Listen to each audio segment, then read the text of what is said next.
Insônia, Stephen King. Narração, Dani Bernardo. Capítulo 28. 1. Cloto. Você já tem o seu sinal visível, Ralph. Está satisfeito? Ralph examinou o braço. A agonia que o tragara como a baleia fizera com Jonas agora lhe parecia um sonho ou uma miragem. Supunha que era esse o tipo de distanciamento que permitia às mulheres terem muitos bebês, fazendo-as esquecer a violenta dor física e o esforço do parto a cada vez que davam à luz com sucesso. A cicatriz parecia um pedaço de barbante branco, acompanhando o volume de seus músculos magros. Estou. Vocês foram corajosos e muito rápidos. Agradeço aos dois. Cloto sorriu, mas nada respondeu. Laquesis. Ralph, você está pronto? O tempo agora está muito curto. Estou. Ralph! Ralph! Era Lois que, parada no alto da encosta, acenava para ele. Por um momento, ele pensou que sua aura tivesse mudado do cinza claro usual para outra cor mais escura, mas logo esta impressão, sem dúvida causada pelo choque e cansaço, passou. Ele subiu a encosta com esforço, indo ao seu encontro. Os olhos de Lois estavam distantes e atordoados, como se tivesse acabado de ouvir uma dessas palavras surpreendentes que mudam a vida de uma pessoa. Lois, que foi? Algum problema? Foi o meu braço? Porque se é por causa dele, não se preocupe. Olhe, está como novo. Mostrou-lhe o braço para que ela pudesse ver com os próprios olhos, mas Lois nem olhou. Em vez disso, encarou-o, e então Ralph percebeu a profundidade do seu choque. Ralph, um homem verde esteve aqui. Um homem verde? Ele segurou suas mãos instantaneamente preocupado. Verde? Tem certeza? Não foi Atropos ou... Ele não terminou o pensamento. Não precisou. Lois sacudiu a cabeça lentamente. Foi um homem verde. Se há dados nessa história, não sei qual era o dessa pessoa. Ele parecia bom, mas posso ter me enganado. Não pude vê-lo. A aura dele era demasiado brilhante. Ele me disse para lhe devolver isso.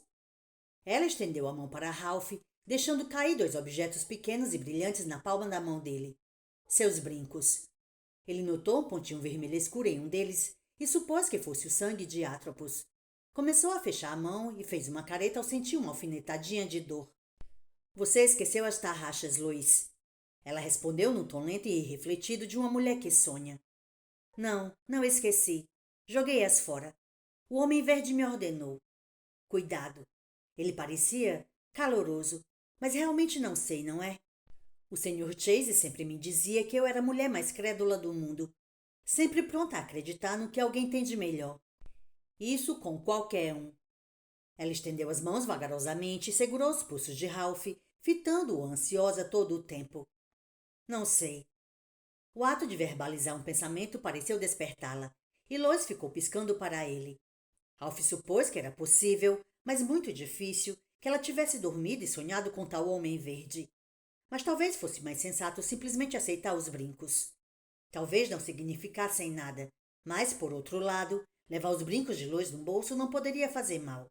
Isto é, a não ser que ele se espetasse. Laquesis. Ralph, que foi? Algum problema? Ele e Cloto tinham ficado para trás e perdido a conversa de Ralph com Lois. Ralph sacudiu a cabeça, virando a mão para esconder os brincos dos dois. Cloto apanhara a suéter de McGovern e limpara as poucas folhas coloridas que tinham agarrado na lã. Entregou-a a Ralph, que discretamente meteu os brincos sem as tarraxas em um bolso antes de tornar a vesti-la. Era hora de ir andando, e a linha de calor que subia pelo seu braço direito, ao longo da cicatriz, lhe disse por onde começar. Lois? Que foi, querido? Preciso pedir um empréstimo de sua aura, e vai ser grande. Compreende?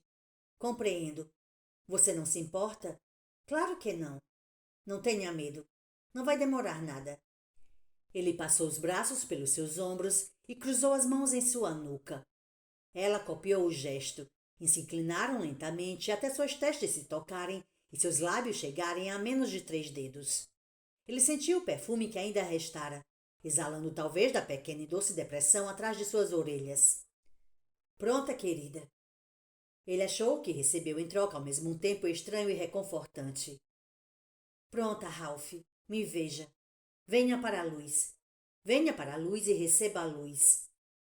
Ralph comprimiu os lábios e começou a inalar. Uma faixa de brilho esfumaçado começou a fluir da boca e do nariz de Lois para ele.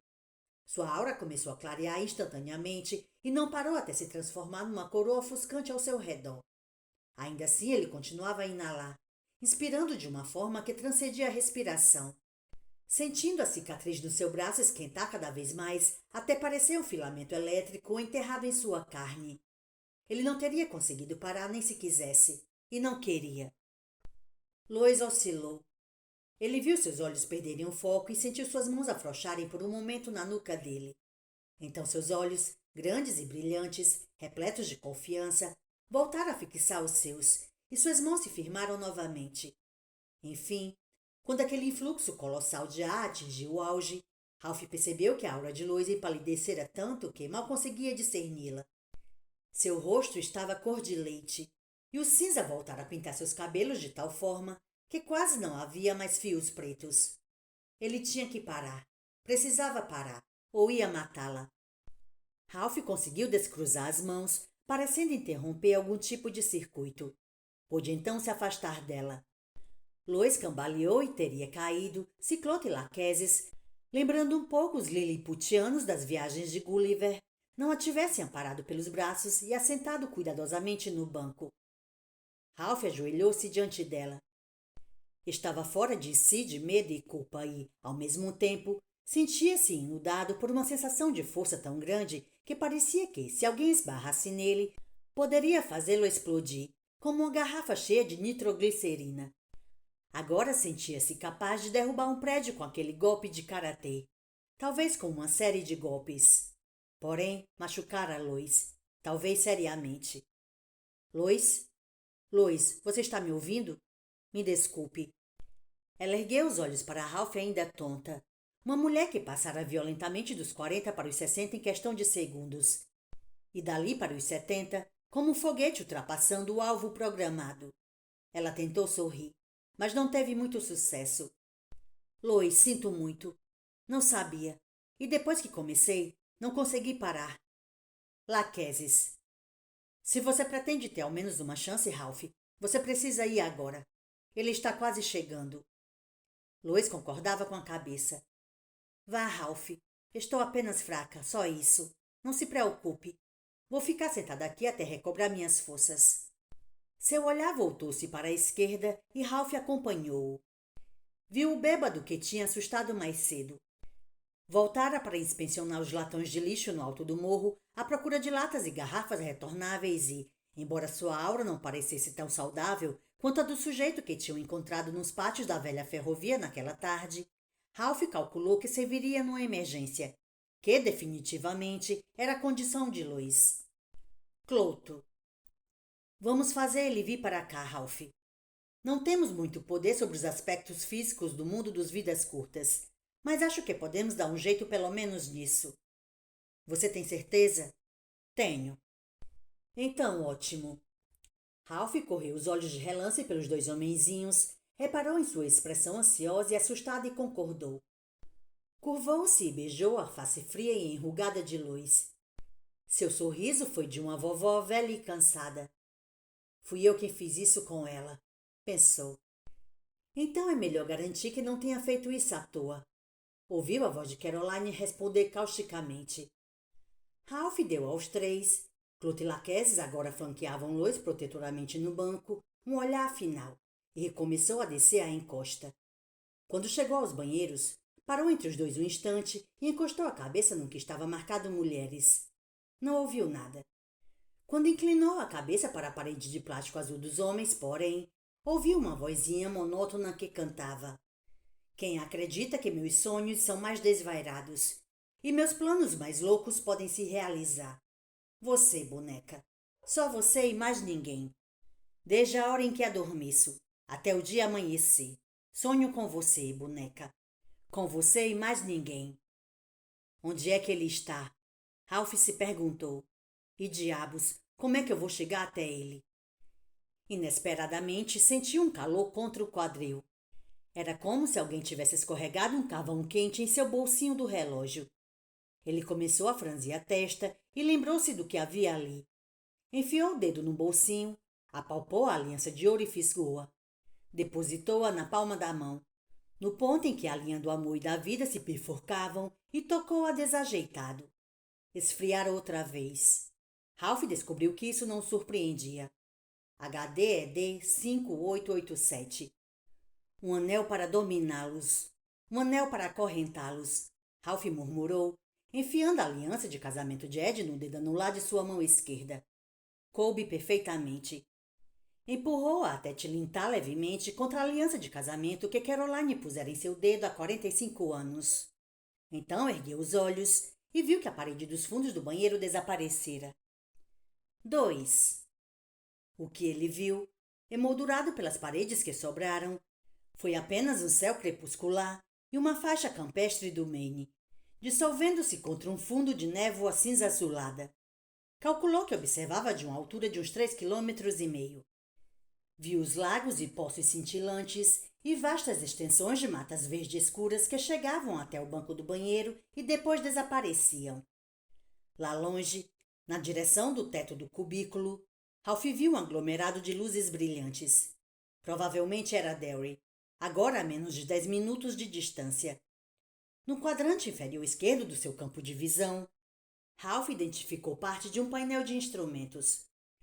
Acima do altímetro, havia uma pequena foto colorida que lhe tirou o fôlego. Era Ellen, impossivelmente feliz e impossivelmente bela. Aninhada em seus braços, sua majestade a neném, com uns 4 meses de idade, profundamente adormecida. Ele quer que as duas sejam a última imagem que vai ver deste mundo, pensou Ralph. Ele se transformou num monstro, mas acho que nem os monstros esquecem o que é amar. Alguma coisa no painel de instrumentos disparou um bip. Surgiu uma mão e ligou o interruptor. Antes de tornar a sumir, Ralph notou uma linha branca no dedo anular daquela mão, pálida, mas ainda visível, onde a aliança de casamento estivera no mínimo 6 anos. Notou mais uma coisa. A aura que envolvia a mão era a mesma do bebê fulminado por um raio no elevador do hospital. Uma membrana turbulenta que se movia rapidamente e parecia tão alienígena quanto a atmosfera de um gigantesco astro gasoso. Ralph olhou para trás uma vez mais e ergueu a mão. Clotilde e Laquesis retribuíram com acenos. Lois jogou-lhe um beijo. Ralph fez um gesto de aparar. Virou-se e entrou no banheiro. 3. Ele hesitou um instante, pensando o que fazer com o banco. Mas logo lembrou-se da maca hospitalar, que deveria ter esmagado o crânio deles, mas não o fizera, e se dirigiu para o fundo do cubículo. Cerrou os dentes, preparando-se para bater a canela. O que sabia era uma coisa, o que acreditava após 70 anos de topadas era outra muito diferente, e atravessou o assento do banco como se fosse feito de fumaça. Ou talvez Ralph é que fosse. Teve uma apavorante sensação de imponderabilidade e vertigem e, por um momento, teve a certeza de que ia vomitar. Seguiu-se um esgotamento, como se grande parte da energia que recebera de Lois estivesse agora se esgotando. Supunha que estava. Afinal, experimentava uma forma de teletransporte, fenômeno fabuloso de ficção científica, e uma coisa dessas tinha que consumir muita energia. A vertigem passou, mas foi substituída por uma percepção ainda pior, a de que, por alguma razão, seu corpo se dividira na altura do pescoço. Percebeu que agora tinha uma vista inteiramente desobstruída de uma vasta seção do mundo. Minha nossa, o que aconteceu comigo? Qual é o problema? Seus sentidos relutantemente informavam que não havia problema algum. Apenas alcançar uma posição que deveria ser impossível. Tinha mais de 1,85 m de altura, e a cabine de pilotagem do avião 1,50 m do chão ao teto. Isto significava que pilotos mais altos que Clotilde e Laquesis tinham que se curvar para sentar no posto de pilotagem.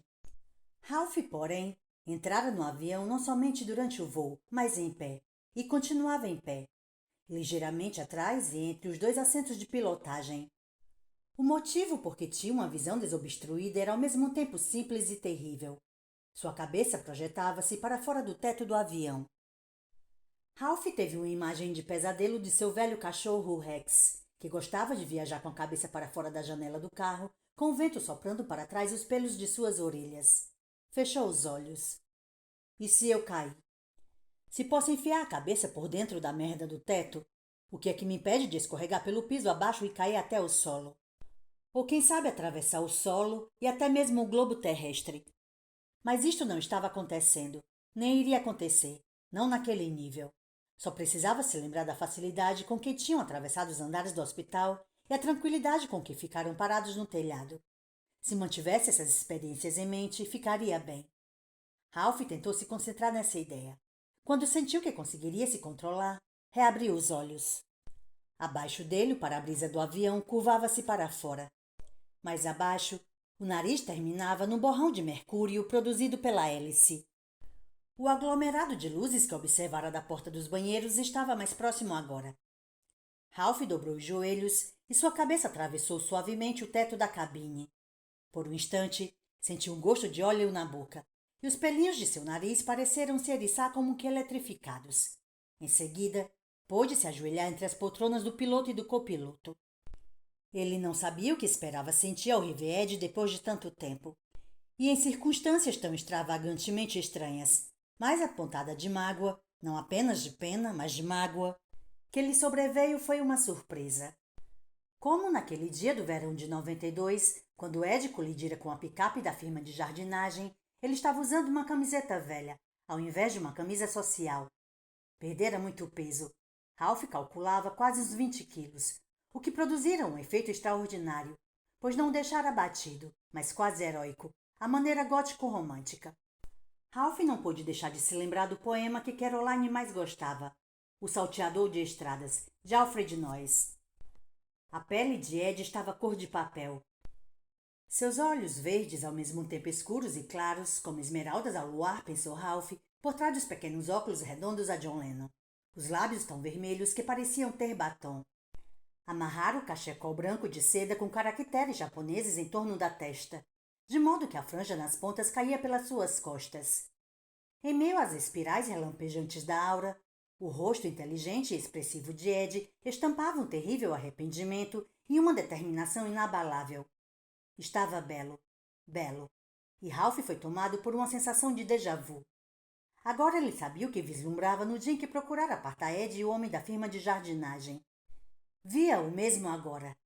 Contemplar Ed dentro de uma aura turbulenta sem fio de balão era como contemplar um valioso vaso Ming que alguém atirara contra a parede e se estilhaçara. Pelo menos, ele não pode me ver neste nível. Pelo menos acho que não pode. Como se respondesse a tal pensamento, Ed virou-se e encarou Ralph. Seus olhos estavam arregalados e expressavam uma cautela demente. Os cantos de sua boca bem moldada tremiam e reluziam com bolinhas de saliva. Ralph encolheu-se, momentaneamente certo de estar visível, mas Ed não reagiu ao seu gesto brusco de recuo. Ao contrário, lançou um olhar desconfiado à cabine de 4 lugares, como se tivesse ouvido os movimentos furtivos de um passageiro clandestino. Ao mesmo tempo, estendeu o braço para além de Ralph e pousou a mão direita numa caixa de papelão presa com um cinto na poltrona do copiloto. Sua mão acariciou a caixa brevemente, depois subiu até a sua testa e deu uma ajeitada no cachecol que lhe servia de testeira. Feito isso, retomou sua cantoria. Só que desta vez a música era diferente e fez um tremor zigue-zaguear pelas costas de Ralph. Um comprimido te deixa maior, um comprimido te deixa pequeno, e os que a mãe te dá, não faça nada. Certo, pensou Ralph. Pergunte só a Alice quando ela atingir 3 metros de altura.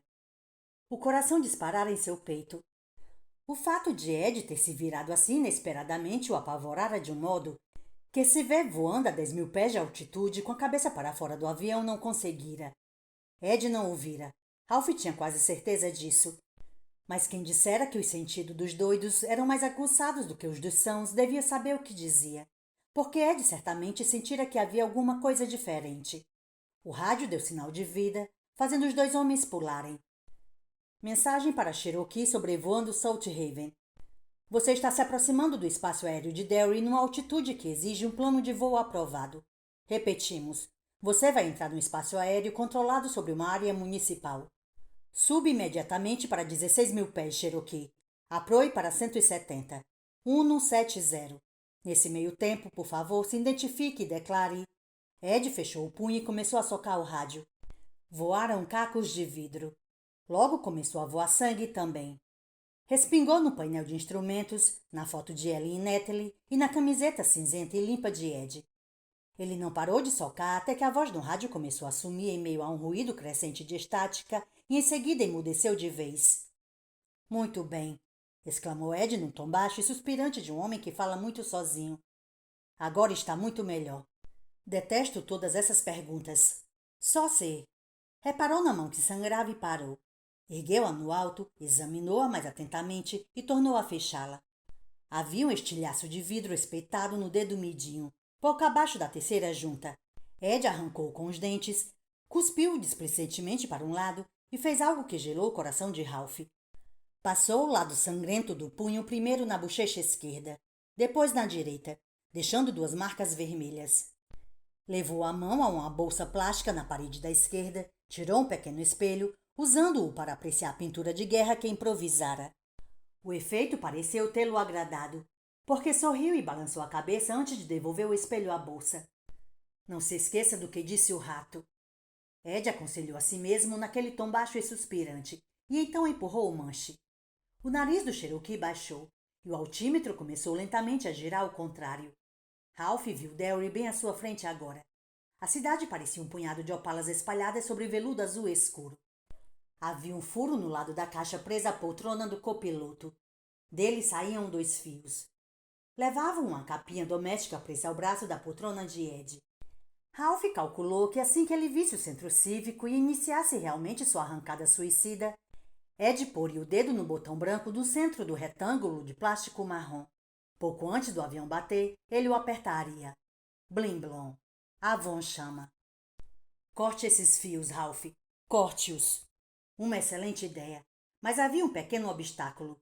Não seria capaz de cortar um fio de teia de aranha enquanto estivesse naquele nível. Isto significava voltar ao país dos vidas curtas. E preparava-se para fazer exatamente isso quando uma voz suave e familiar à sua direita chamou-o pelo nome. Ralph. À sua direita? Impossível.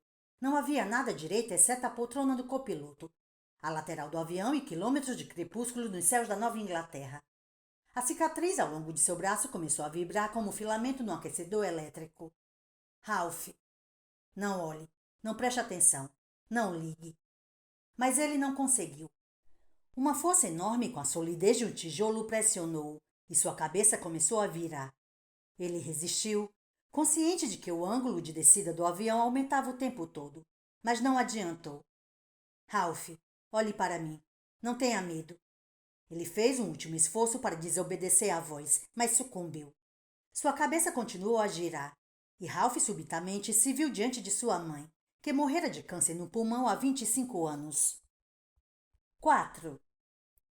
Berta Roberts encontrava-se sentada em sua cadeira de balanço, a aproximadamente a 1,5 metros de onde estivera a parede lateral da cabine do Cherokee, tricotando e se balançando para lá e para cá em pleno ar, a uns 2 quilômetros do solo. As chinelas que Ralph lhe dera de presente em seu 50º aniversário, forradas de pele de Marta verdadeira, imagine, estavam em seus pés. Trazia um chalé rosa jogado sobre os ombros.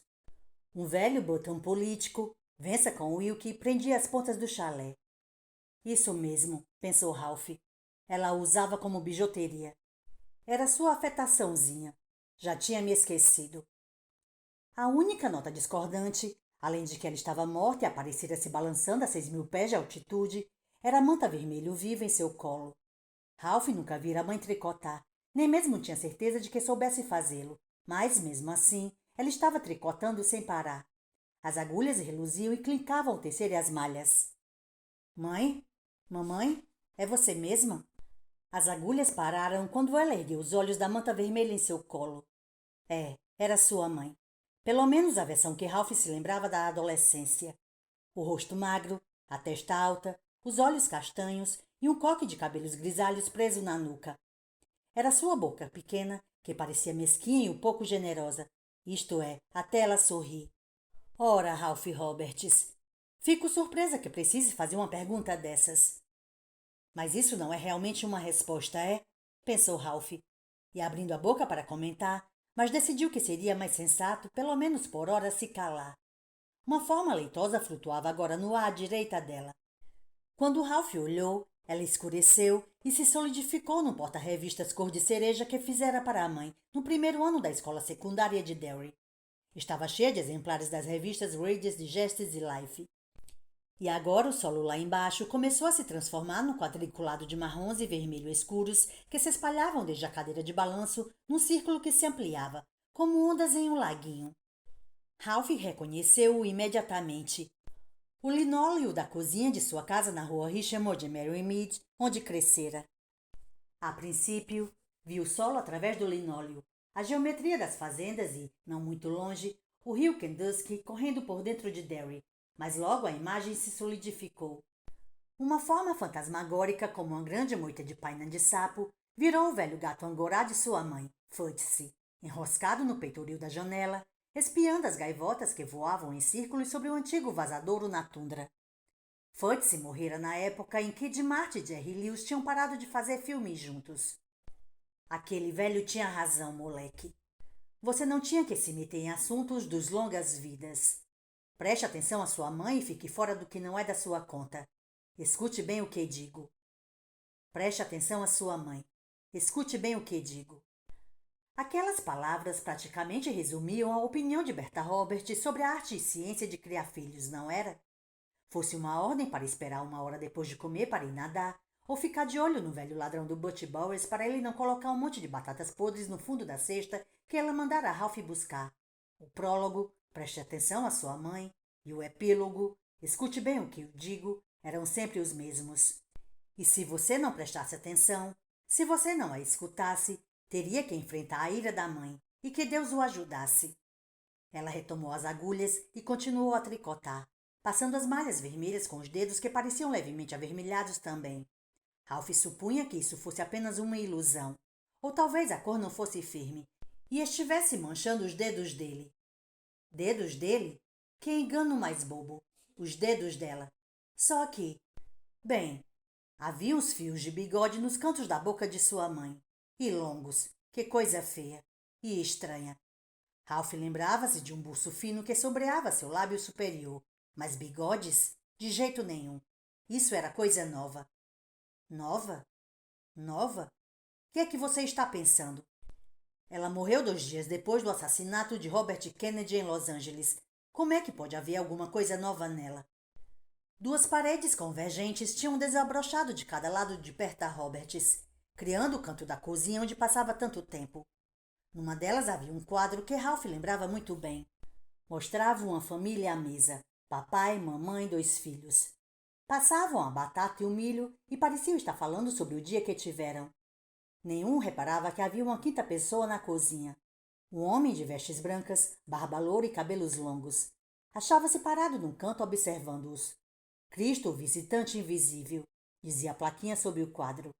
Só que Cristo que Ralph lembrava parecia, ao mesmo tempo, bondoso e um tanto constrangido de estar espreitando. Nesta versão, porém, ele parecia friamente pensativo, avaliativo, julgador, talvez, e muito corado, quase colérico, como se tivesse ouvido algo que o deixara furioso. Mamãe, você está... Ela descansou novamente as agulhas na manta vermelha, aquela manta vermelha estranhamente brilhante, e ergueu a mão para interrompê-lo. Chega de mamãe isso, mamãe aquilo, Ralph. Preste atenção e me escute. Fique fora disso. É tarde demais para suas confusões e intromissões. Você só pode piorar as coisas. A voz estava correta, mas a cara errada. E a cada instante ficava mais errada, principalmente a pele. Lisa e sem rugas, a pele fora a única vaidade de Berta Roberts. A pele da criatura na cadeira de balanço era áspera. Mais do que áspera, na verdade. Era escamosa. E havia 2 calombos, ou seriam feridas, dos lados do pescoço. Ao vê-los, uma lembrança horrível. Tire isso daqui, Johnny. Ah, por favor, tire isso daqui. Começou a acordar bem no fundo de sua mente e... Bem, a aura. Onde estava a aura de sua mãe? Esqueça a minha aura. E esqueça aquela vaca gorda com quem você tem andado. embora eu seja capaz de apostar que Caroline deve estar se revirando na cova. A boca da mulher, aquela coisa não é uma mulher, na cadeira deixara de ser pequena. O lábio inferior se alargara e estufara para fora e para baixo. A boca em si adquirira um esgar com os cantos caídos. Um esgar negativo estranhamente familiar. Johnny, ele está me mordendo. Ele está me mordendo. Algo medonhamente familiar nos bigodes, nos cantos da boca também. Johnny, por favor, os olhos pretos dele. Johnny não pode ajudá-lo, moleque. Não o ajudou naquele dia e não pode ajudá-lo agora. Claro que não podia. Seu irmão mais velho, Johnny, morrera há 6 anos. Ralph carregara o seu caixão no enterro. Johnny morrera de ataque cardíaco, possivelmente obra do acaso, como que fulminara Bill McGovern.